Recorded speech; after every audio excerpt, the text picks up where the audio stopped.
Now, in its 11th year, this is GabNet. Talk like you've never heard it before.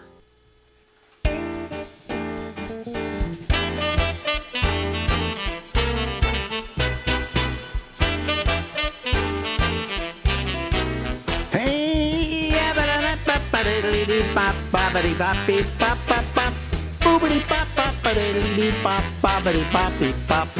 you know what this is? Live from Harlem in New York City. Gotta be the Ramble. And I'm Alex Bennett.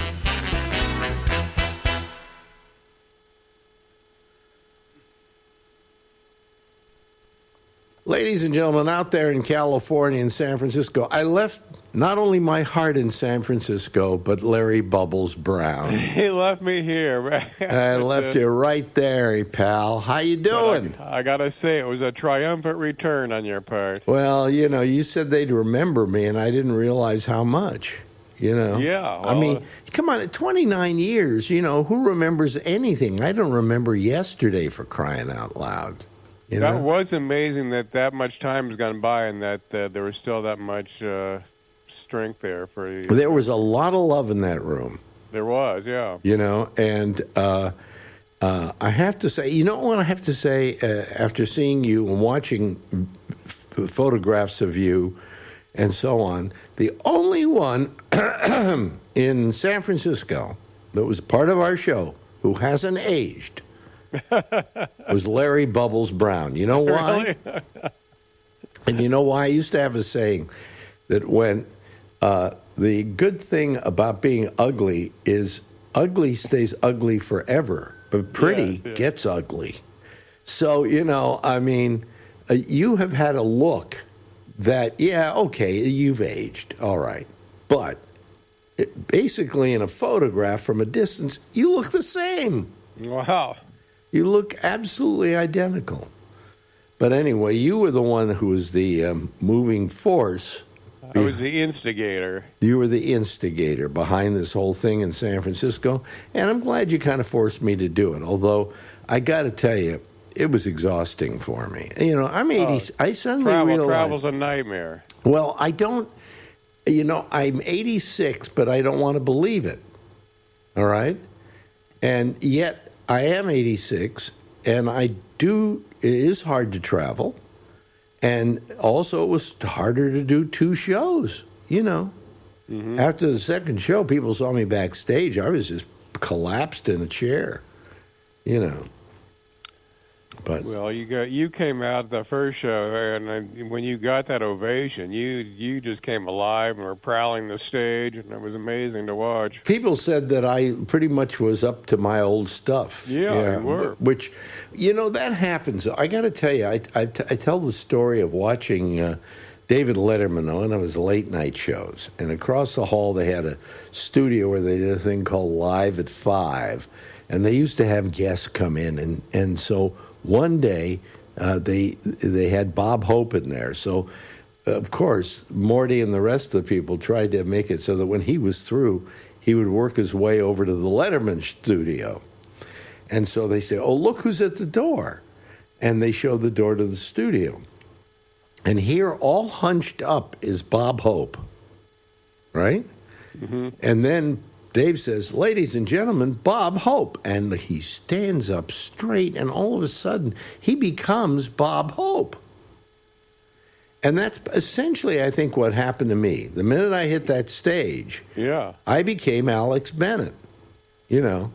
And I don't think I appeared fragile or anything like that, although I did use the cane, but not all the way through the thing. So. But it was your doing, you son of a bitch. I felt the amazing thing to me was I felt like we hadn't been out of the studio for over a week. I just felt so natural being on there with you and Lori. And that's how I felt with Lori the first time I did a thing with her online for my show. And excuse me if I'm hoarse, folks, but it's part of what happened. Am I too hoarse? I don't think so. But do I sound hoarse? No. Oh, okay. But it was the first time I ever did Lori again, just us talking on Zoom. It was like the old days. It was like a day hadn't passed. Okay, this was the next day of the show. Yeah. So I think there was a lot of stuff there that was working for us. Bobby Slayton was amazing. Mm-hmm. In spite of the fact that he swore to me up and down he didn't want to do any stand-up. he was a total pain in the ass the entire night. Yeah. I don't want to do any stand-up. I'm not going to do stand-up. Get Bubbles off the stage. I'll sit down with you, Yeah. Oh, wait a minute. I'm going to go on middle. I don't want to go on with a guy in a wheelchair. Because there was Durst. I don't want to go on with the guy with the wheelchair. I want to be on before the guy with the wheelchair. I need another night at the hotel. Bobby doesn't realize that he can follow anybody. Okay, but it was one thing after another. But he did wound up doing. I think the second show he did like 25 minutes. Mm-hmm. We had to almost force him to get off the stage. I mean, he loved every minute. And then he said to me, "That's the last show I'm doing." And then I got a call from him afterwards because he wound up in the Epstein files, most recent Epstein files. And he said he's getting death threats. Jesus. He's getting death threats. His girlfriend's getting death threats. His daughter out in New York here is getting death threats. What is with people? Everyone's been. I've been getting emails and calls. What do you know about Slayton and the Epstein files? What's going on? Well, the thing with Slayton and the Epstein files is that Slayton knew Epstein. That was it. Which he talked about at the show. Which he talked about at the show. He didn't know anything was going on. And people say, well, how could you not know what was going on? I said, you don't know Bobby. He's the most naive guy in the world. He was more impressed by Epstein and what he had accomplished and who he was, and the fact that he always mentioned he had great wine, okay? And so that was Bobby's a very naive guy that way. And I'm sure he didn't partake because Bobby has never been a player. Never. I've been a player. Hell, Bubs, you've been a player more than Bobby. Bobby gets married. He stays married until his wife dies, and then he gets another girlfriend and stays. The girlfriend stays his girlfriend for 10 years. Bobby's not a player. And even to indicate that Bobby may have been guilty of anything is ridiculous, Yeah. So. I didn't know he was getting death threats. Jesus. Oh yeah, death threats. Yeah, absolutely. And he called me. He was frightened about it. In fact, I got to write him and tell him, "Hey, how you doing?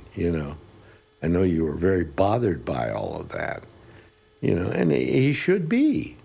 I mean, he's in comedy. He didn't get into comedy to get death threats, for crying out loud. Yeah. He went into comedy because it was safe. Excuse me, that's my residual cough. Oh, by the way, I have a little toy here that I thought I'd use every now and then during this interview. Yes. Here we say something, Bubs. Anything. Had a great time seeing you in San Francisco. Did you hear it? Yeah. Here, I'll put it close to the microphone. There we go. Okay, that's explain that. Oh, let's see. I have these little sound buttons made of that meh sound I do. And how much did this cost you? Somebody did it for me. I paid for them for me. Oh, really? Yeah. And how many did you get? I think I've got 1,000 of them. Oh, God. And you got to sell them all? I sold 80 at your show. So. Really? Yeah. Son of a bitch. Yeah. Do I get a percentage of that merch? I'll give you a cut. I wound up giving most of them away because I feel bad charging for this shit. Well, you shouldn't. You shouldn't. It's a funny little deal. Yeah. I think it's got a likeness of me on the button. Yeah, it's got a likeness of you on the button, and it's got you can replace the batteries too. That's good. Yeah. So anyway, but I mean, it was a good show. I was very happy for Durst. Yeah, Durst did a great job. Well, maybe this gave Durst some, direction and some feeling that, before he's just played in front of really small crowds. He has done some stuff before small crowds. Yeah. But he's never done an audience this large. And 2 shows, nonetheless. And he did great. He did. And how I described it wasn't, these were laughs he got, but they weren't pity laughs. Nobody was pitying him. They were laughing at those jokes. Yeah, I think he did 15 minutes. I felt great for him. In fact, he didn't even want to get off. It was wonderful. It was a wonderful night for everybody concerned, I think. And it was so. We started the first show was at 4:00. Yeah. But it seemed okay. I've never done a show that early, but. Well, the first audience was better initially than the second audience. The second audience had to be warmed up. Right. But they warmed up. So what can I say? They were 2 very successful shows, and the night before we went to the Live 105 installation. Oh, that was crazy. That was a long night. Yeah. And again, it was another night in which a lot of people got up and praised me, which, it kind of... I've said this before, I was the biggest fan of Don Sherwood. Don Sherwood, in case people don't know, was probably one of the most successful local radio personalities in the United States. He had an audience that was huge. And of his reputation, Yeah, I had heard of him when I first... By the time you got to San Francisco, he didn't even... He was gone, but I always heard about him, Yeah. He was just very special to San Francisco. And I listened to him every morning, and I said, when I grow up, I want to be Don Sherwood. I want that kind of... I don't know if it's success I'm saying, but that kind of recognition from the Bay Area. And I felt I'd never accomplished that he had done what he did and I was doing what I did. But when I went back for this thing, I suddenly realized I had that kind of effect on people. Mm-hmm. And that while I wasn't another Don Sherwood, I certainly had accomplished what he accomplished. And I didn't realize how much so. Because when you leave for 29 years and you go back and there's that much love in a room, you got to know you did something, Yeah, because anything in this business, after 3 years, you're just kind of out of their minds. But, that was amazing to see. You're just out of mind, out of sight, they forget you, I should have been forgotten after 5 years. All right? Yeah, most people are. Most people are. No matter how good they are. I don't care how big they are as radio people. I mean, if Howard Stern quits, I don't think they're going to remember him, but he's not going to have the same memory that I had after 29. No. I mean, it's weird. It's strange. It makes me feel humble, which, me, humble, Did I have my edge the other day, by the way? I wondered if I still have my edge. You had the edge, yes. You were really good. Like, you were taking questions from the audience, and you were coming up with funny stuff. It was really great. Yeah. Well, anyway, so, it was between that and the night before with the Bay Area Hall of Fame, in which both, I think, Richard Sands, my program director, and our general manager, Ed Cramp, both said that the reason they changed the format and the reason it became Live 105 is because I came over to start working there, and they adapted the format to my style. And I just felt so great about them saying that, because this is something I've known all along and never mentioned. because I don't want people to think I'm egotistical, you know? Mm-hmm. But they pretty much justified it, didn't they? Yeah, oh yeah. And that was great to see.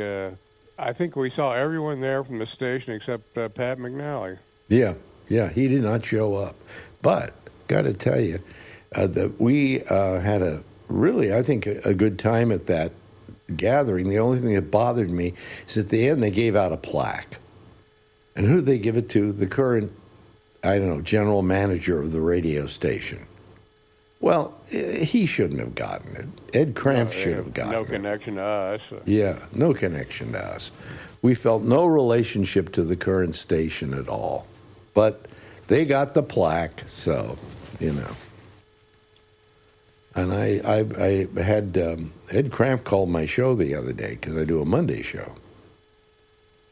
And he said, yeah, he was a little bothered by that too, but, you know, what the hell? He knows what he knows, you know. And that we were the guys who created that radio station. And we were not recognized in quite the same way, you know. Oh, look, right. Here's Alex Bennett. It's been how many years since he was on Live 105? Wow, welcome back, Alex. Nice to see you. You know, but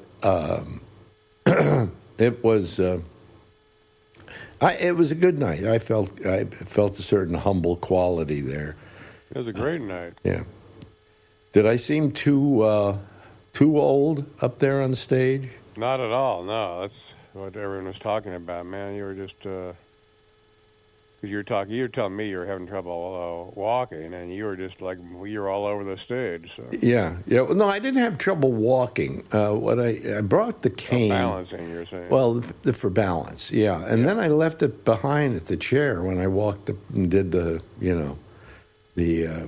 Q&A, as we called it. And boy, the people that came back, Shauna McCullough. Yeah, that was amazing. A scientist now. She's a scientist, and I won't say her real name, but I'm in communication with her, and she's I always loved her. I don't mean romantically. I always have loved her because of all the porn people that I knew, she was the really intelligent one. She was the smart one. She was the one who knew exactly what she was doing and to not take it seriously, you know. But she lived her life out as a porn actress for maybe, I don't know, 20, 30 years, something like that. Really? God. Yeah. And she's still gorgeous. She seems so normal.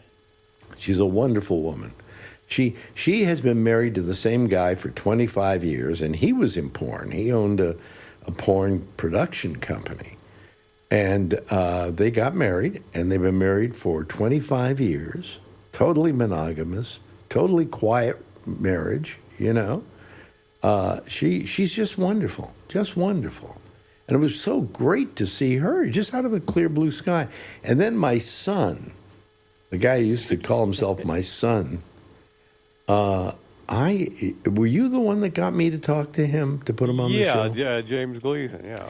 He came on my show, and he wasn't that good, okay? The other night, he was incredible. Hey, he lit the room up. He lit the room up. He's a really accomplished comedian now, so I've invited him to come back. You know, he's really terrific. Yeah, he's got some good stories. Yeah, I like him. Yeah, he's funny. And a lot of other people that we knew that, you know, hadn't been around, hadn't seen or talked to for years. Larry Stahl popped up. Mm-hmm. And we were hoping Larry Sandwich would come up, but we didn't find him. No, but of course, and then there was our old, what's his name? You know, the guy you know all these years. Curtis DeMartini. Mm-hmm. Who was our, I guess he was my bodyguard or something like that. Bodyguard and... If I had to rely on him to save my life, I'd be in trouble, you know. Yeah, he was like the Secret Service. But I enjoyed having him in there as part of it because he's always part of the show, you know. So I was happy to have him there. he went on to a pretty good career for a while. Yeah, he bounced around doing everything. Well, he did that show over at HBO with Bob Odenkirk and Mr. Show. Mr. Show. He was on it. Yeah. Yeah, he ran into Bob later that night. So. Yeah. So I mean, there were a lot of people doing shows at Sketchfest who had been on my show, but I didn't see any of them. So whatever. So you wrote, and it really made me feel good when you wrote it. You said this was one of the best nights of my career. There was. What made it one of the best nights of your career? just the recognition, or just the love? Just the fact that people remembered us and they were having such a great time, and it brought me back to I love doing radio much more than I'd like doing stand-up. So brought back all those memories. Yeah. Well, you were very much a part of that show, Yeah. And then finally, at the end of the show, we finished the show off with what I thought turned out to be perfect, and that was Chuck Farnham. Yeah. Explain what Chuck Farnham did so the audience will understand it. Chuck came out and pretty much disrobed. It was a sight I'm still trying to get out of my brain. Yeah, he is very heavy, let's say. Very heavy. I didn't realize he was that heavy. Well, he was thinner at one time, but, as years go on. And he came out in it with a walker, okay? Almost totally undressed. I think his balls were hanging out of the side of his Someone told me, yeah. pants.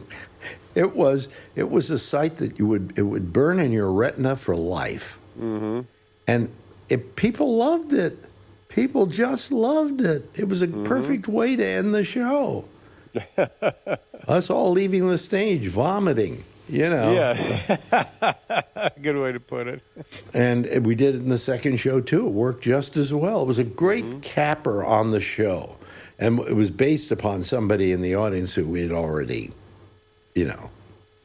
was our stooge, who would say, whatever happened to Chuck Farnham? And then he walks out on stage. Mm-hmm. And, I mean, people the reaction was visceral. It was like, oh, my God, what is that, Yeah, how could they remember us after 29 years? It's unbelievable. They remembered everybody, Even, well, I guess when you're on 4 hours a day, you become part of people's routine, so... Well, that's true, but, you don't realize that you indelibly etched yourself in their brains. And, there are a lot of people who worked in San Francisco, but if I saw them today, I don't think I'd really care. No. I don't know that 29 years later, Don Bluth could have gotten this kind of reaction, and he was in radio constantly in San Francisco. I don't know if he could fill 2 shows. Yeah, and we filled 2 450-seat houses. And I've gotten calls from 2 venues much bigger than that wanted to do shows with you. So. Really? Oh yeah, the word's out. So. The word's out. I don't know if I've got the energy to do another one. Yeah, I don't know if we should do another one or not. Maybe just go out on a high note, but. The only reason I would do it is I'd like to make you guys money. Now, have you gotten your money yet? Oh, yeah. They got the check very quickly. Really? I don't know where my check is. I have no idea. Oh. Gary, my business manager, wants to know. He always wants to know, when are we going to see the check? And I go, I guess it's coming, I got mine 2 days after the show, so... Yeah, so I'm glad apparently everybody got paid. Yeah. Which is good. Because I like you guys to get paid. That's the one thing I'm always worried about. And you made more money than you thought you'd make because you did 2 shows. You're right. So what'd you get, somewhere around $1,500 or something? Yeah, on the button, yes. Yeah, it's okay. It's okay. I wanted you to get more. Because my argument was, hey, they worked 2 shows. They should get paid the same for the second show as they got paid for the first show. I would have done it for free, though. It was that much fun. Yeah, but this was Sketchfest. I have nothing to do with the money, Yeah, don't I worry only about gave it. up a lot of my money to give you guys a little bit more money. So, whatever. It's no big Yeah. deal. Anyway, so, we had fun. We had a good time. And I was glad to have you there. It was just amazing. Just amazing. I can't believe we pulled it off. We did, but I'm still sick. Yeah. I still don't have any strength left. Anyway, I'll talk to you later, my friend. That'll be great. Ladies and gentlemen, Larry Bubbles Brown. Now, in its 11th year, this is Gabnet. Talk like you've never heard it before. Hey, everybody. How are you? Good to see you. It's a Friday, and I think we got most of our show on okay tonight. We had a little trouble, a little bit, but last week we didn't get the show on at all because I couldn't figure out what was wrong. But, what happens is when you do a show like this and something goes wrong, and it was something that went wrong, I don't know, 5 years ago, you can't remember how you solved the problem. So that was part of my major problem in it all. But good to have you here, and I'm feeling awake. I'm feeling okay. I'm always a little bit tired, but that's what you get for being 86 years old. But I will keep doing this, I guess, until I can't do it no mo. And that Monday show, we just love the Monday show. The Monday show is getting huge audience numbers, real huge ones. And I guess because it's a half hour, it's an hour of people not being nasty with each other. We have so much hostility in this world today that it's nice to know that, people respond to just people enjoying themselves and having fun with each other. So I thought I would just mention that. Anyway, there are a limited number of people waiting to come on. We'll see if any more join us tonight. We have no idea how many or how little they really are. But let me just bring these people in here. And there's Jeff and Charlie. How you doing, Charlie? Hey, doing good. And Kevin, how you doing? Good. How you doing? Okay, he's up there in Oregon. And, of course, there's the lovely and attractive Josh Wheeler, who always joins us usually on Fridays. What's new with you, guys? Anything? Push the YouTube button. Push the YouTube button. Yeah, we're not seeing you on YouTube. Just you. Yes, you should be. Maybe it's delayed. Are you guys seeing me? Just you. No, I'm okay. Just me? I think two of them on at the same time. Wait a minute. Hold on It's a just you. second. That's all. I'm looking at the picture of the show, and Now it's up. Now it's up. yeah, okay. You're Well, I know what you were doing. You were watching it by delay, and so therefore it hadn't come That's up what I yet. said. It was probably a delay Yeah. due to feedback. Yeah. God, don't scare me like that. Enough things have gone wrong.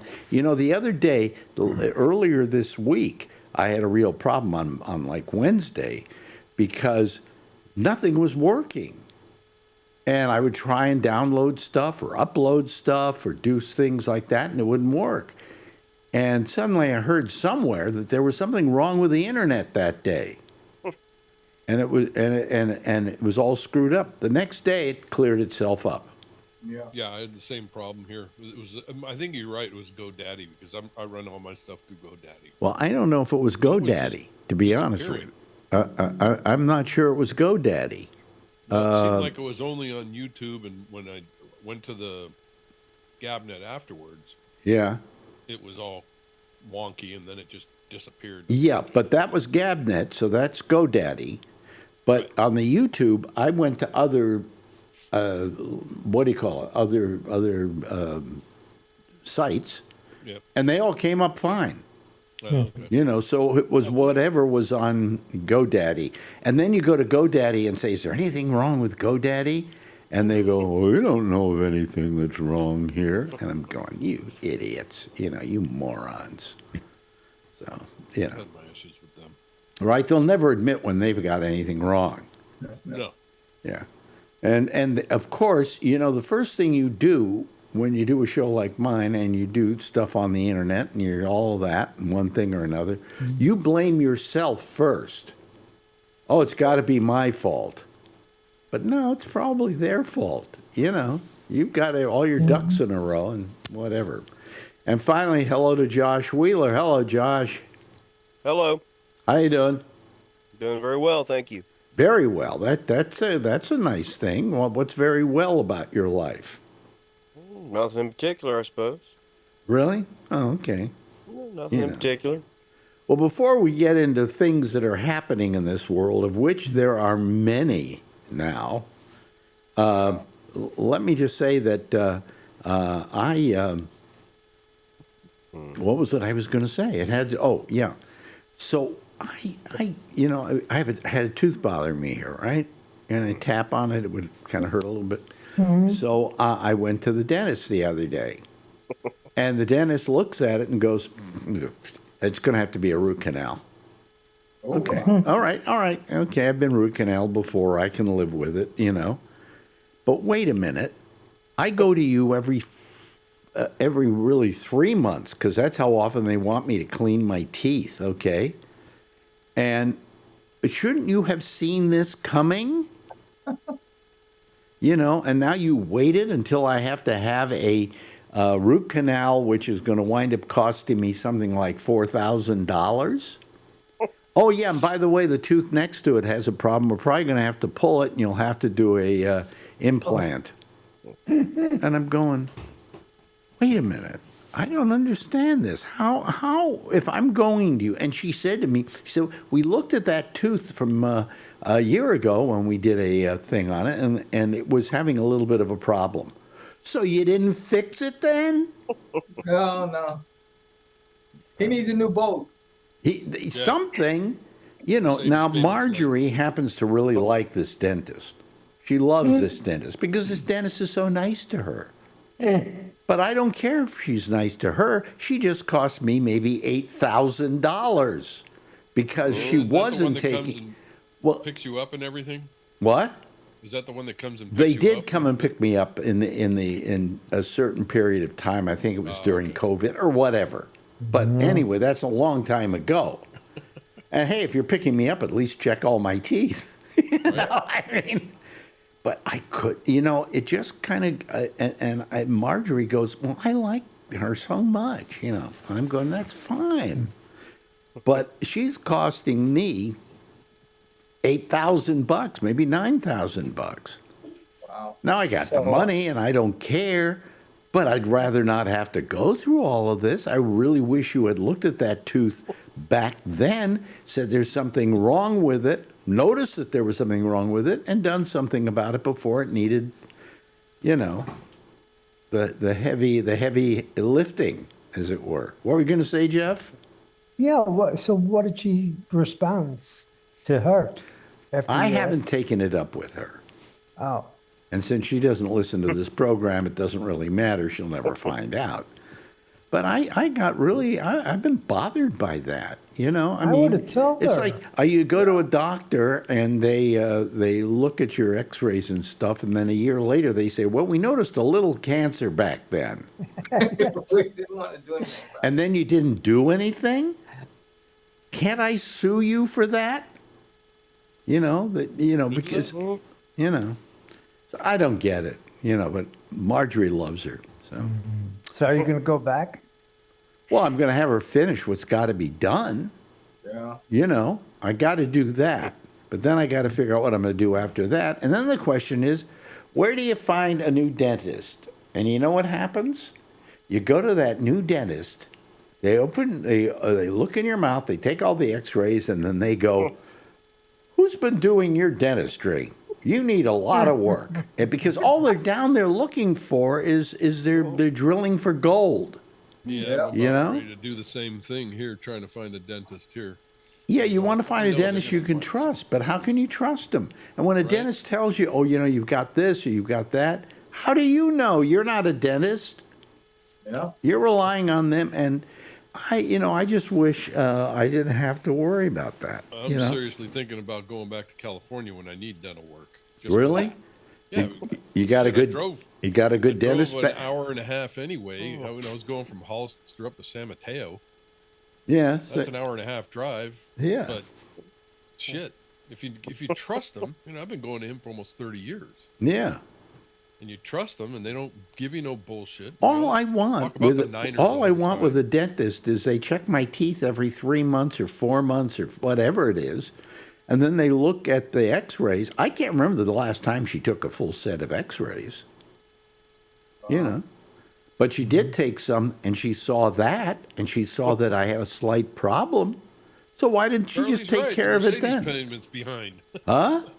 I said, Charlie's right. The Mercedes payment's behind. Yeah, exactly. So I don't know. That's what. So I got all depressed over that. I'm just really depressed over that. So what am I going to do next? Don't let it get you down. Well, the thing is, only a tooth. It's only a tooth. I got the money, but you know something?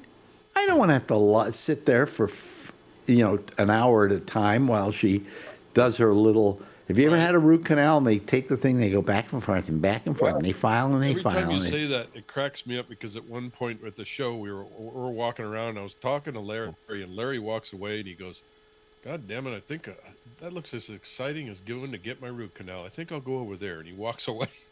Yeah. Every time I hear root canal, now I'm thinking of bubbles. Yeah, it's true. Root canals are very exciting. Not as exciting as a root canal. I think I'll go get I'm so happy when I know I'm going to get a root canal. Right? I go, oh, really? Oh, good. Yeah. I never understood if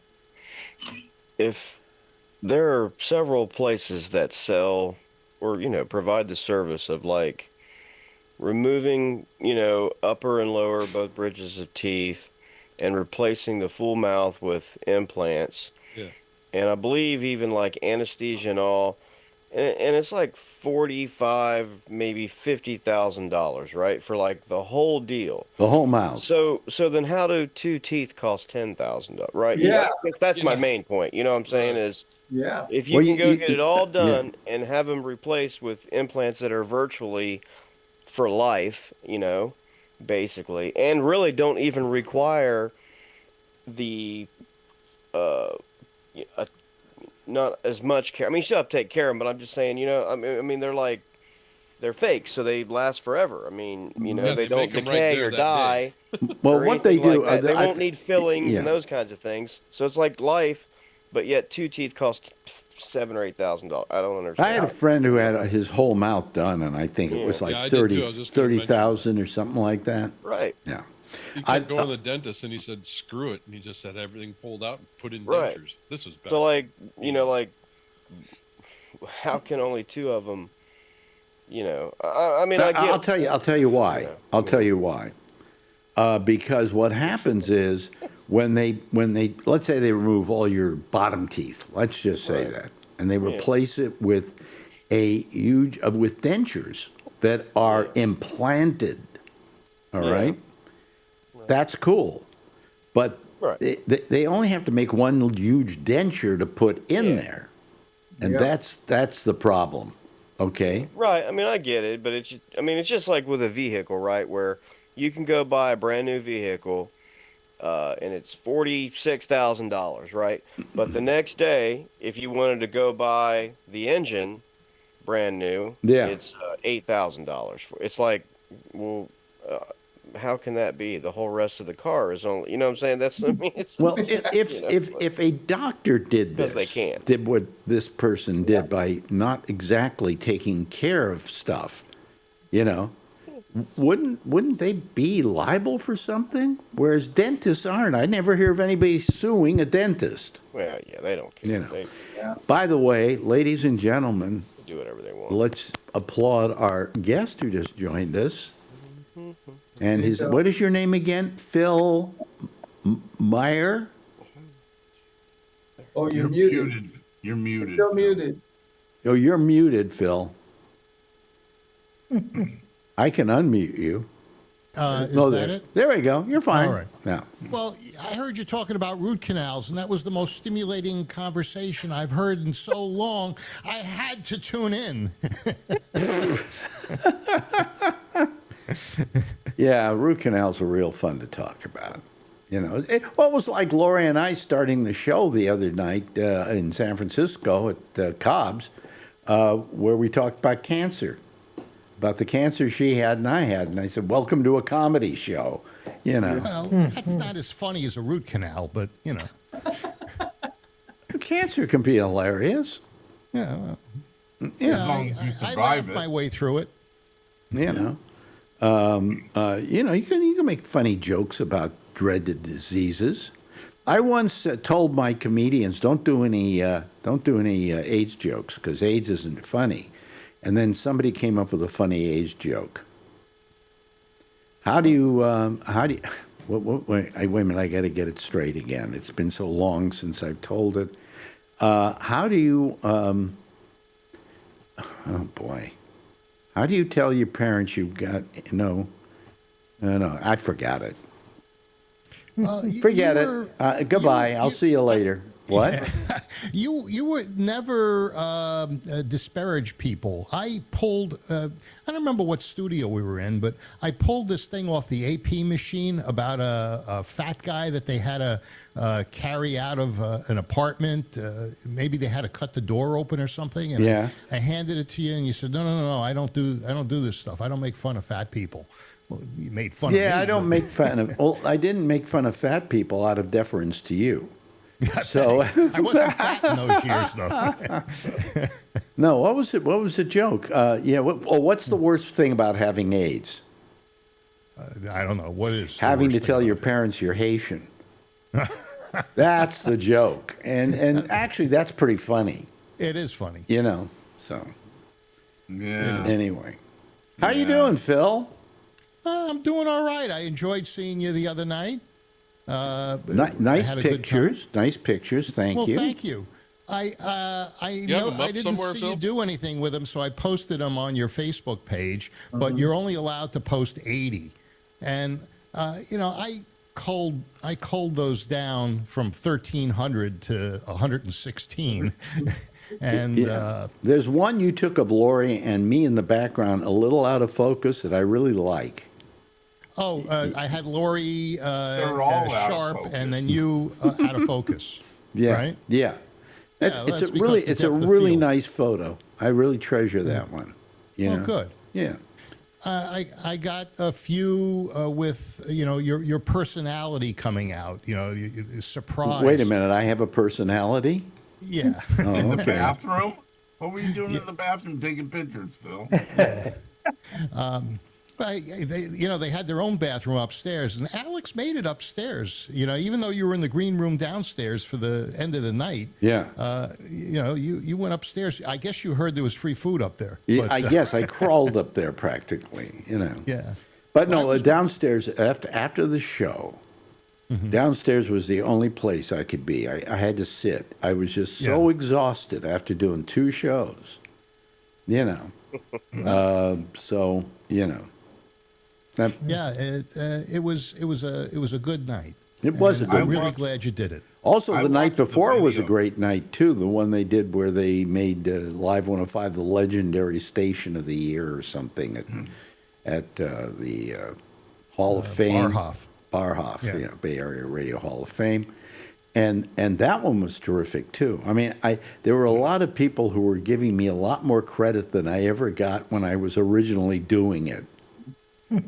Which is, people don't know what I'm talking about. I mean, they were the program director and the general manager, Ed Cramp, great guy, and Richard Sands, who was my program director, both got up and talked about the fact that there wouldn't have been a Live 105 without me, because when they hired me, they said what format would go good with his show and that we could take advantage of it. And they said, that format came to be because of me. And I've often thought that. I just never said it.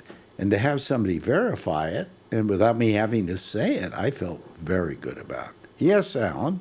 So I watched both the awards that you're talking about, and before you came there, it was called Live 104, by the way. But I watched the first video of the first show, which I was at, when you were in Cobb's. Yeah. I was 5 rows back and I couldn't hear the jokes clearly. The sound system out there sucked. Fortunately, the guy with the camera that was doing the video portion got all the jokes. You could hear them clear as could be. You could hear Bubbles. You could hear Slayton, and they were really funny. Well, he probably took the audio from the house, audio, and that was pretty good. Probably where you were sitting, you were listening to it through speakers that were being fed to you. I was 4 feet from Marjorie, so or 5 feet from Marjorie. Yeah, yeah. So I'm sure that if I couldn't hear it, she couldn't hear it. She could hear it. She could hear it. Well, but Steve had mentioned to the guys there that they needed to turn Alan had his mask on over his ears. Yeah, I was going to wear the mask the whole time, but it broke, and I wasn't going to go back out. Yeah. 2 blocks away to get another mask. I thought, don't they make it in your size? Portly cadet? Okay, you can have Adam now, Alan, if you want to. Yeah, no problem. He keeps changing his story. So earlier tonight, we were talking to her last night, and he said he wanted to post the pictures, but they only allowed 100. And just a few minutes ago, he said they only allowed 80. What is it? Well, I asked AI how many pictures I could post on Facebook, and it said 100. But when I went to do it, I knocked off 16. I went to do it, and it said Facebook said they only take 80. Yeah, but you see, I wouldn't have liked you to publish them, and the reason is that then doesn't give my people any time to either be on there or for me to post something like my latest program and stuff like that. So I'll take it down. Is it up? Yeah. Where? On Facebook? On your Facebook. Isn't it nice that he asked you before doing it? Let me see here. Facebook. And now it's your Facebook. Huh? It's your Facebook. I didn't my post it on mine. Facebook. I know it's my Facebook, you say. Oh, God, here we are. Yeah, 76 of them. Well, that's fine the way it's done. Okay, because you have the 76 photos there, but it only takes up one little space on the... Right. Yeah. So below it, of course, is the 7 o'clock show. And then below that, we have last Monday's pop-up show, which has a huge amount of people that watched it, looked at it. And then we go down and we have Alex Bennett and Friends, the first show. And so that's not a problem. The way you did it's not a problem. All right. Okay, so people can look at the pictures of the show. Yeah, but nobody's going to want to. I've seen them There's already. 80, and that's the max limit that Facebook allowed. Yeah, probably if you posted one more thing there, it would allow you to post another 80. Oh, I could have. Yeah, I didn't want to do it in 2. Yeah. I didn't want to split it. I wonder why they limit you. They don't limit video. Video went for an hour and a half with Alex, more than an hour and a half. Yeah, I think there is a limit eventually. Yeah, but an hour and a half is not the limit. So, Maybe if you paid your Facebook bill. But I paid my Facebook bill? No, for Phil's face. Yeah. I heard somebody talking about Farnham's genitals. In the second show, his diaper was a little more ripped, but it wasn't his genitals. It was just fat. But I think in the first show they said they could see his genitals. No, it wasn't genitals. Well, Alan says I had the picture and I didn't post it because I didn't watch think it was the in video. good taste. You can see it in the That video. was the guy in the front row with the tits. What are you talking about? Yeah, I didn't post it. And Make funny of the guy. I post stuff that's in good taste. I don't post things. Oh, I post nothing but stuff that's in bad taste. What? Well, so you'll never post a picture of Donald Trump, is what you're saying, Phil? Trump. Boy, did he get his ass. He had his ass handed to him today. Yeah. Yeah. Yeah. Well, But of course, then he raised 10% across the board. which they'll probably find he can't do without going to Congress. So but in the meantime he'll do it. It's funny, these are people he actually packed on the court, and if they don't agree with him, you're not like that It was a small point they didn't agree with. It was the emergency tariffs. There's still a lot of stuff. I don't know, Josh. Did They you said look into for the it at most all? part he could not. He could not Collect go. money. He could not go ahead and make these tariffs without okaying it with Congress. Right, under an emergency thing. There's some other stuff that he's going to go after. Who knows if that's legal either? Yeah, but I mean, he'll try it until they say no. You know, which is kind of a waste of our time and your time and everybody's time. Just what you do. The Supreme Court, they say something, you don't agree with it, but you go, okay, I have to abide by it. Doesn't stop the left in California from taking away your Second Amendment rights. Well, I'm not talking about California. Well, but hey, you just said you say the Supreme Court says something, you should go along with it. Supreme Court said, when it came to what was the one New York rod and gun versus Yes. Bruin. Brewin. What? I don't know what you're talking about. Oh, well, it was the thing that allowed concealed carry across the country and Second Amendment rights. Yeah. Well, anyway, California came up with this scheme which said sensitive places. So you could have your permit, but you couldn't carry a gun anywhere because everywhere was a sensitive place. Except Well, maybe your if you bedroom. carried it in your pants, that would be a very sensitive place. So Yeah.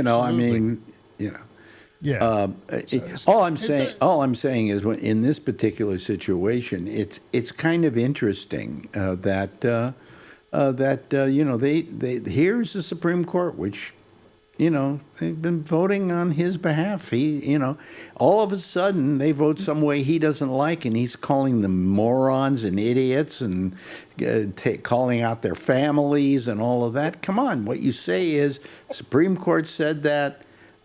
We have to go by their judgment, but I think I can have a workaround. Here's my workaround.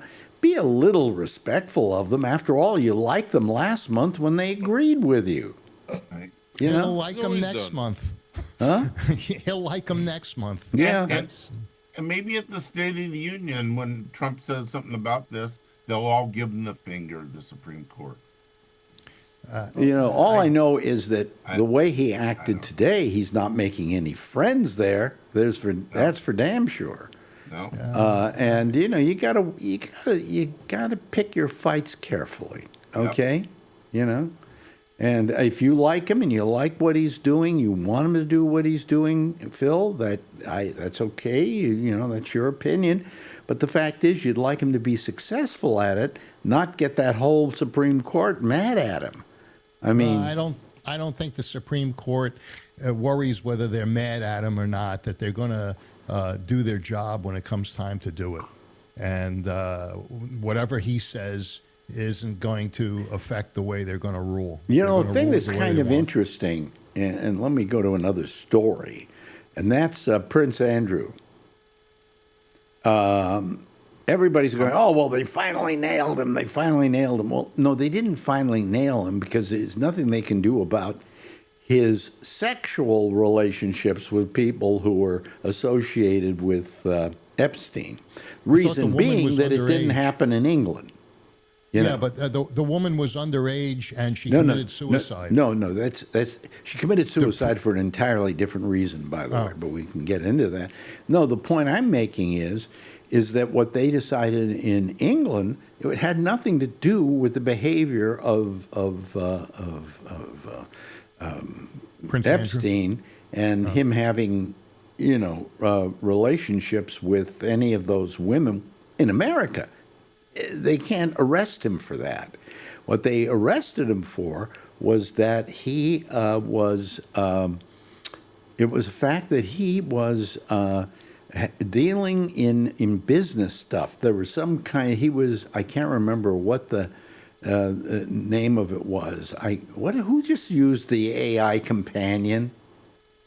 Did somebody push that? What's that? Because I don't want AI companion. Well, The participant asked you to start AI companion. I'll deny it. Okay. It's time for a new computer, Alex. No. It was That one way of you. Bill will have to It buy was one, one of too. you guys probably pushed the thing that said AI companion. My I'm holding hands my have been phone. free. Yeah, well, I don't know. But anyway, the point I was making, in England, it's all about him and having a relationship with Jeffrey Epstein. And as someone who was going around doing business with the rest of the world and whatever, he gave Epstein private information about business. And that's what they're getting him on in England. That and the fact that he's a real big prick. But outside of that, Well, they took away his credentials as prince a month or so well, ago. he is the prince formerly known as Prince. Yeah. He's getting the purple rain. Yeah, right, exactly. But, I mean, it was, that's what they went after him for. They didn't go after him for anything like he had sex with Jufrey or whatever. By the way, Jufrey committed suicide over a problem she was having with custody of her child. Oh. And it had nothing to do with, I'm sure it might have added to the situation because of what she had gone through. But how about you, Josh? How do you feel about well, you're very big on the Supreme Court. You know all about the Supreme Court. How do you feel about that judgment today? Well, I'm not surprised. I mean, I don't think the executive branch has the power to levy tariffs. I never did. That's what I said the first time. So I think it's pretty clear that statutorily and constitutionally, there is some movement within tariffs once they are set by Congress for the executive to implement them and things of that nature, but not unilaterally to just make them up and levy them. That power belongs to Congress alone. And Well, he has the right to want to levy tariffs and go to the Congress and ask for permission to do so. Am I right about that? Sure, that's the way that it's supposed to be done. If he wanted to, or any president wanted to do so, they have the power to submit legislation to Congress of their own making, and then have it voted on, or just ask Congress to do so, and then Congress could levy them. So everything that was done or undone could be put exactly the way that they want it, simply by writing it down in a bill and passing it through two houses of Congress, and then being signed into law, and then it could be implemented that way. But that's not what they did, because that would be very hard to get done, and it probably wouldn't happen. So That's what exactly they did what was he they said during his presser. He said, I don't want to do that. Right. Yeah. They Well, say it probably won't ever happen. Hey, Josh, do they need we'll skip it. 51 or 60 votes to do that? In the Senate, they would probably need the 60 to, bypass the filibuster to bring legislation to the floor for a vote.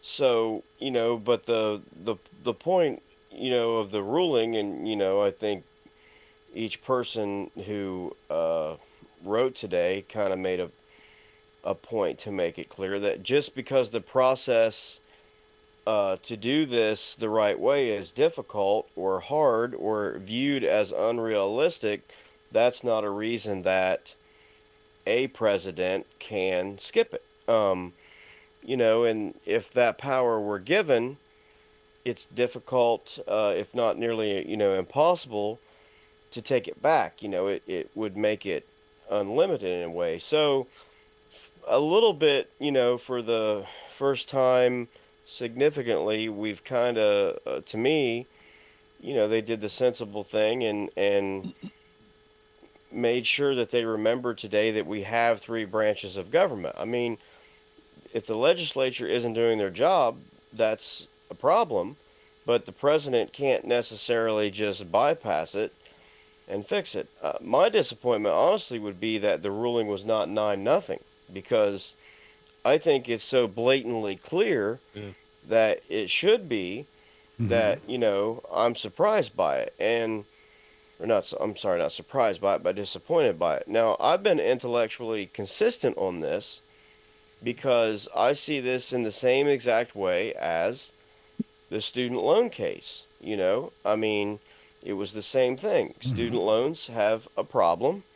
There is an issue there. They gave a lot of money out. They have unrealistic requirements for people to pay it back.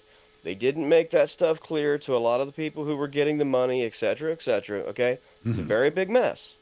President Biden would like to fix it. All right? See, it's a very good thing. I personally am in favor of it. It needs fixed. It is a looming crisis, okay, on the horizon that must be dealt with at some time. It also personally affects me and my household very largely. What President Biden wanted to do would save me tens, if not maybe over $100,000 of my own money and years of my life of not having to give money up. It was an excellent idea. It was an excellent program, but Congress didn't pass it. You know something interesting? Implemented it. Something, yeah. You can't do it. Something interesting that he keeps bringing up. He goes, well, our stock market Dow was over 50,000 or whatever. Once. What? But he doesn't mention was. That was for a couple of days, and then we were back under 50,000. Saying we broke 50,000. Yeah. Yeah, it doesn't matter. I mean, what's he gonna say when he starts a war with Iran and the stock market drops 20%? Well, we don't know what's going to happen. Maybe the stock market is independent of that sort of thing now. Stock markets don't like wars. They don't like wars? Always? Well, I don't know about always, but yeah. Why did you take my gate down, Phil? Oh, okay, I'll fix it. That's my front gate, ladies and gentlemen of my building. Yeah. Yeah. Oh yeah. Yeah. That's nice. Now we know why you only pay $550 a month. I can a little bit sort of have a little bit of disappointment that, although I do see some of the distinctions here, but, like Justice Kagan or Justice Jackson or whatever, who were sort of in favor of, the other way around, the 6-3 ruling against the student loan forgiveness program, I'm disappointed in both.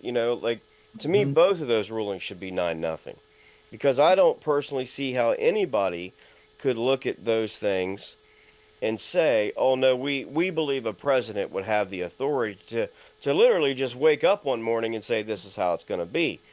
And that's not the case. And I think they know better. I mean, I can tell you that really anyone who spent almost any time with the history of the of the convention, for example, would know that if in their heart that the framers of the convention would have never have been in favor of a president being able to impose a tariff on his own.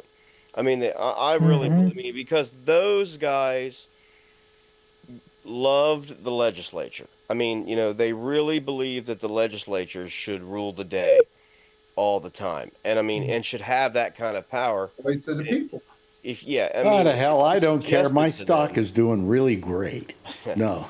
Yeah, I mean, if you suggested that to them, I think that, like, the two people I see Alito now and Thomas, like, they're almost, honestly, they're Alexander Hamilton-esque, right? They're like monarchist.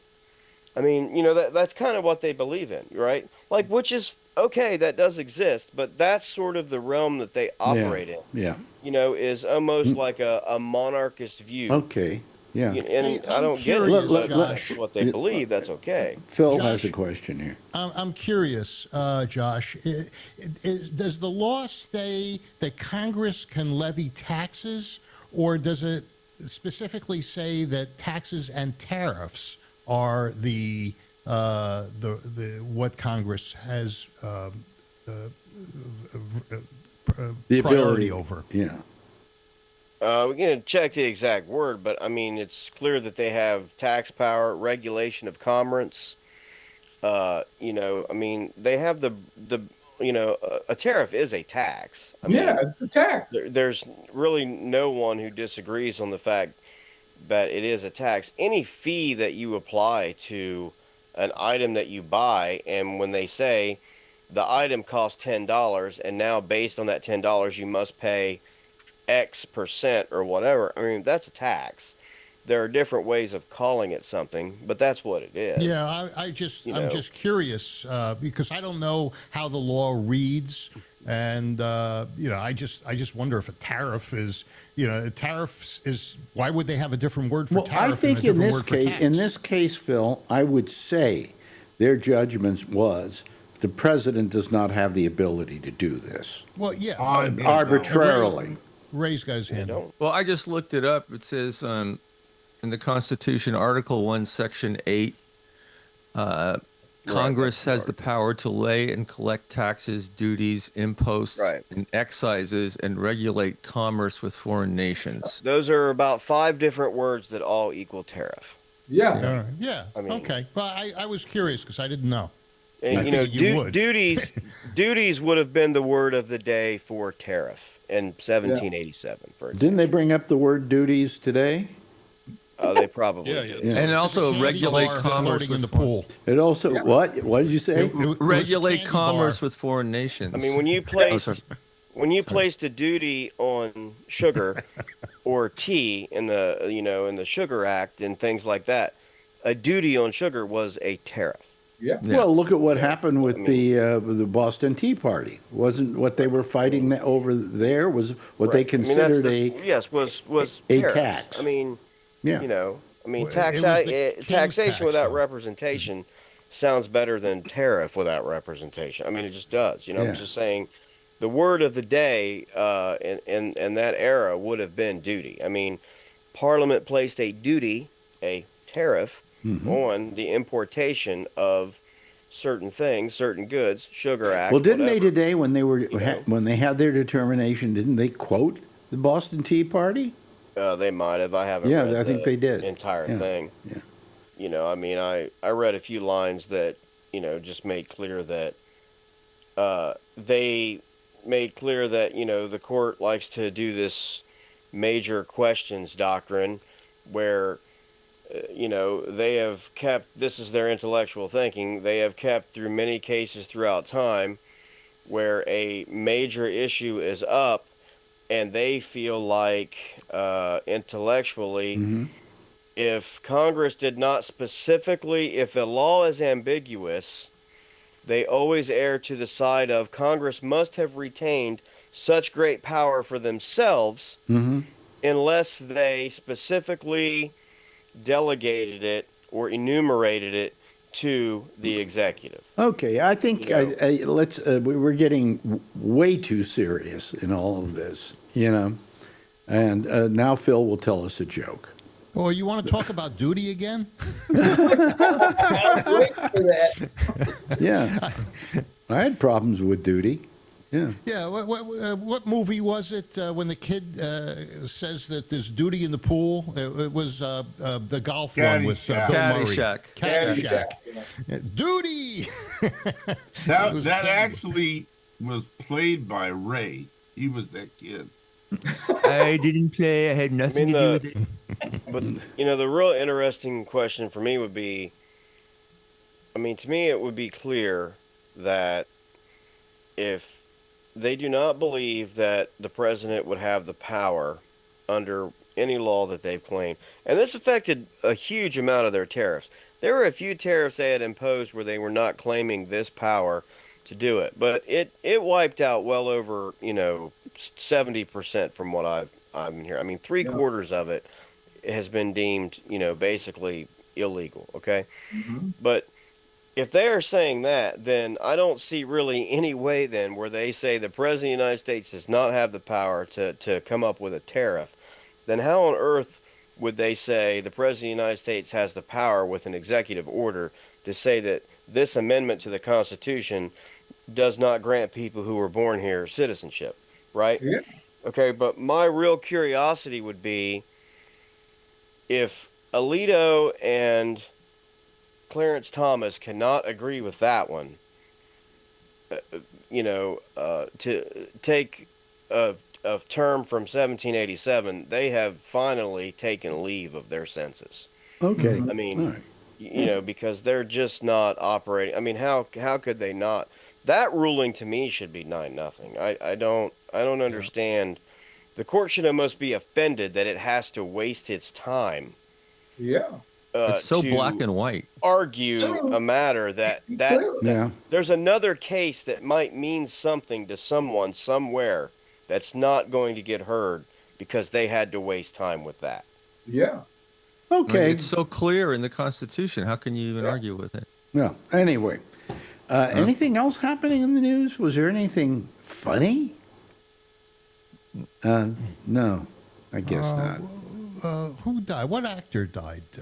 Dane, Eric Dane.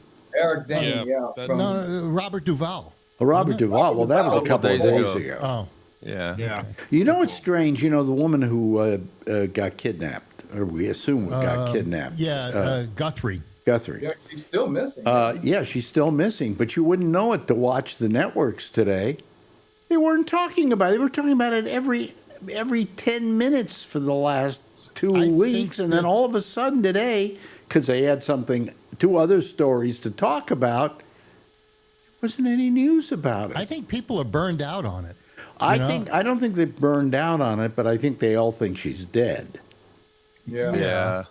But it's the news was running with it almost 24/7, every network, and I just think people have burned out or they're Yeah, tired. but how do you burn out on a story where somebody's been kidnapped and you haven't found her yet? Yeah. You really shouldn't burn out on it. That's the problem with with us, and the fact that we always kind of go, well, that was Monday, but this is Thursday. Well, it's not local.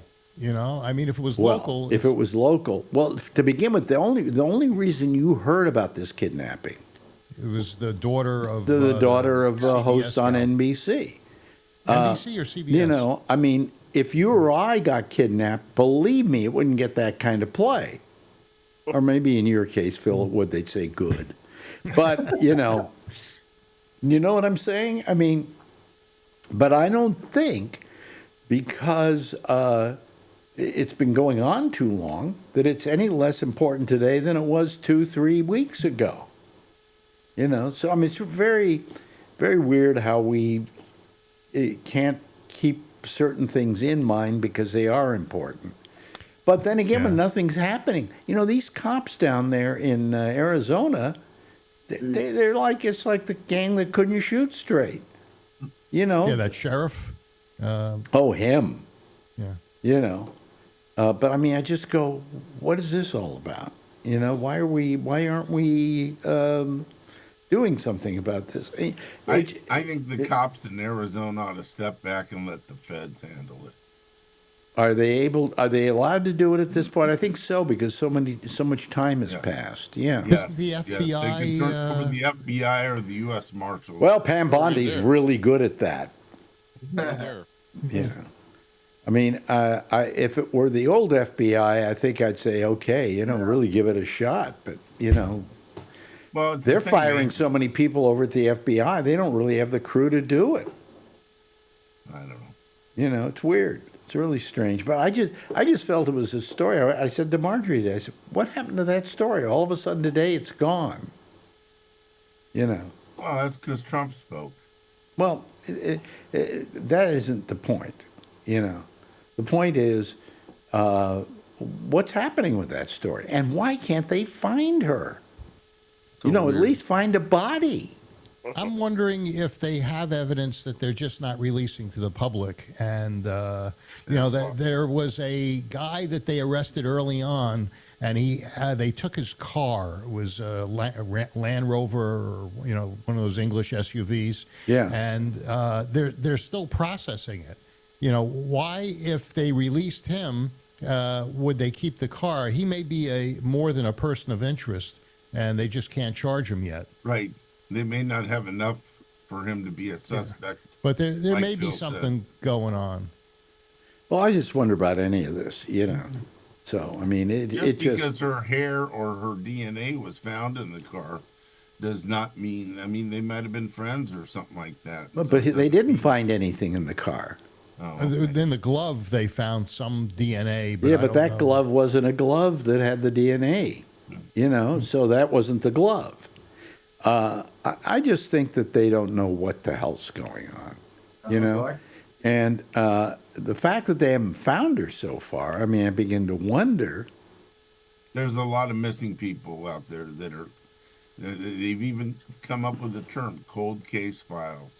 Yeah, but this isn't a cold case. It's only been a month. Or It's a few about weeks. as cold as you can get, considering the person that it happened to, Right. because all that stuff. But I mean, there should be something going on there. There should be some sense of what's happening. Her pacemaker doesn't. They don't have a connection with that anymore, but they did for a little while. Yeah, but they didn't go chasing the signal on that. But they would. Why didn't they? Yeah.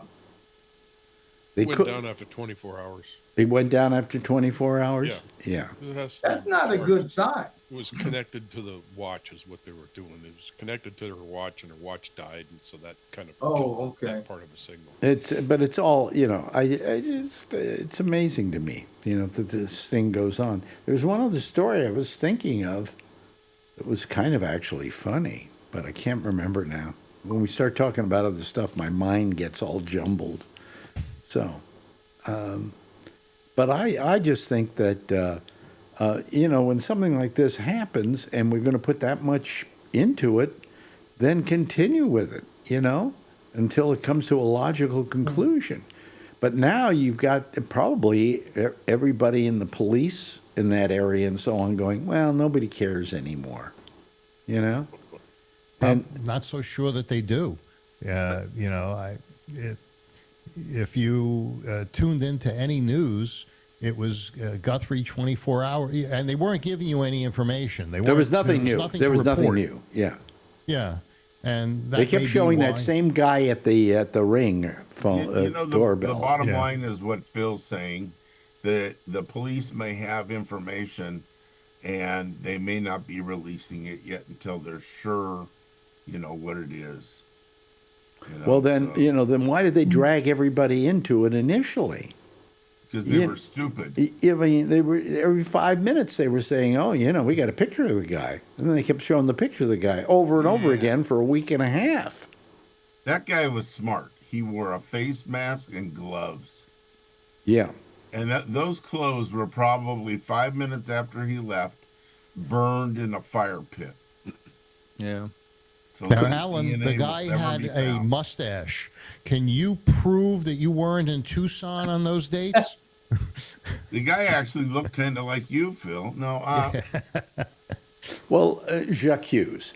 Anyway, yeah. I don't know. Of course, I feel sorry for her. Luckily, she's 84 and, not well. maybe she'll make it to 85 or 86. Maybe she is not kidnapped. What Maybe bothers me is that if it were you or I, nobody'd be looking for us like that.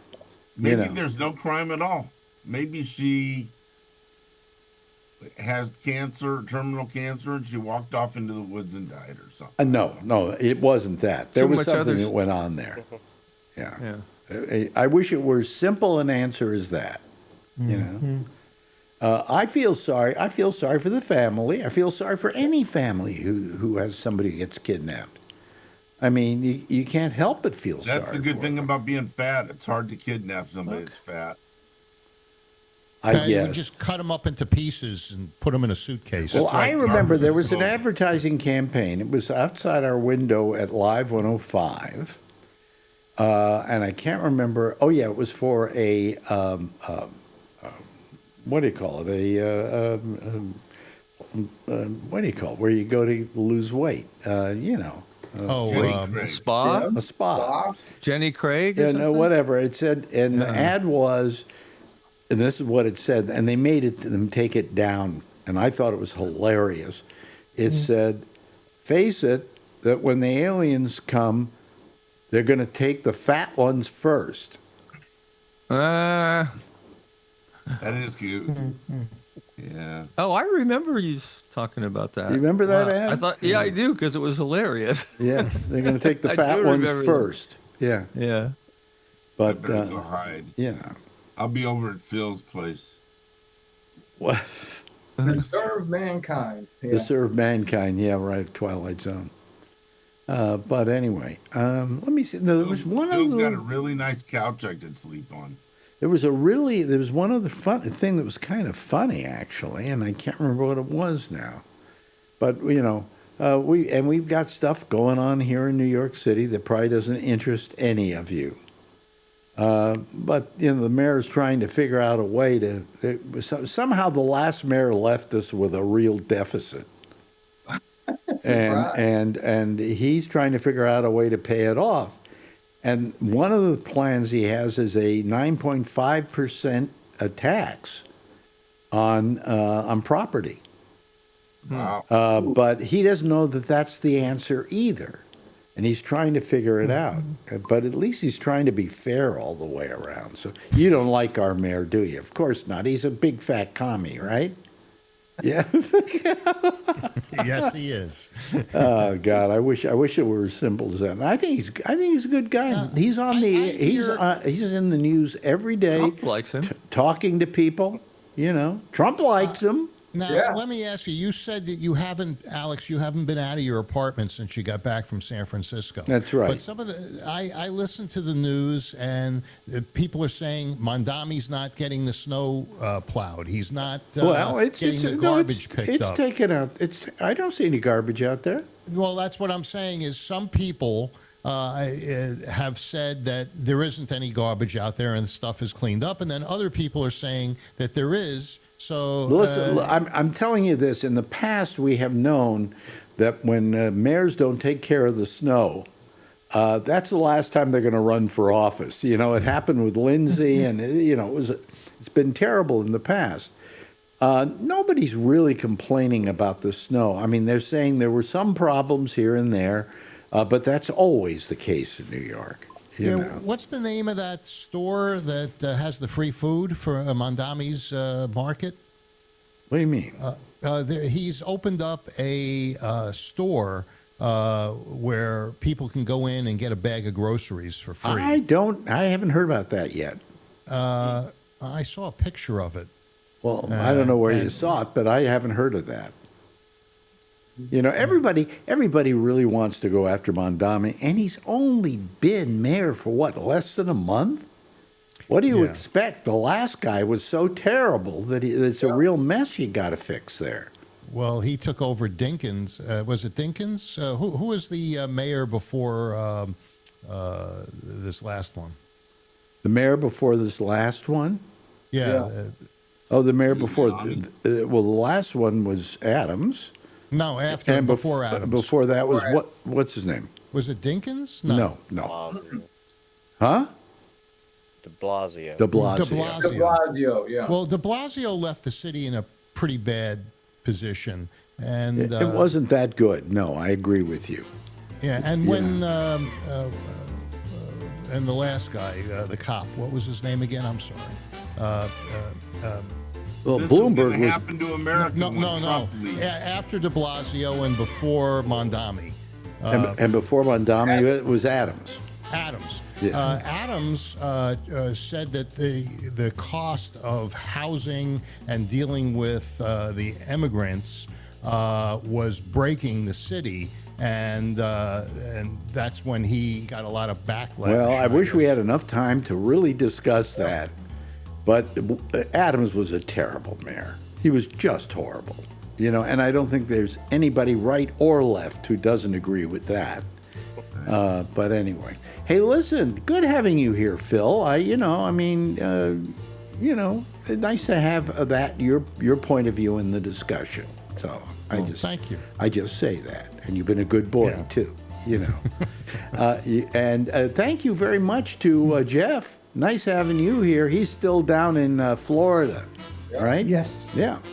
Charlie Wallace, thank you. Really appreciate it. Kevin, nice having you here. Josh, good having your opinion on today's news.